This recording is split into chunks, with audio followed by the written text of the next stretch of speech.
ating latest satellite image, mapapansin natin na papalapit na ng papalapit itong si Bagyong Quiapo sa Babuyan Islands. At ito ay nasa layong 135 kilometers na lamang east ng Apari, Cagayan. Ito ay may lakas ng hangin na umaabot ng 75 kilometers per hour at pagbugso o yung biglaang paglakas sa paligid nito na umaabot naman ng 90 kilometers per hour. Sa kasalukuyan, ito ay kumikilos pakanluran sa bilis na 30 kilometers per hour.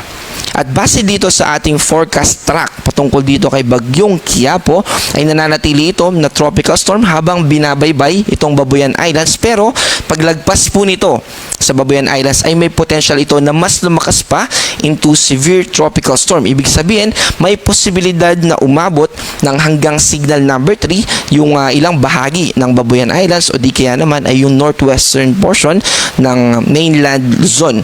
At paglabas nito ng Philippine Area of Responsibility sa Sabado ng umaga, ay pwede rin ito na mag-undergo sa tinatawag natin na rapid intensification o yung biglaang paglakas ng bagyo within the next 24 o within the 24-hour period.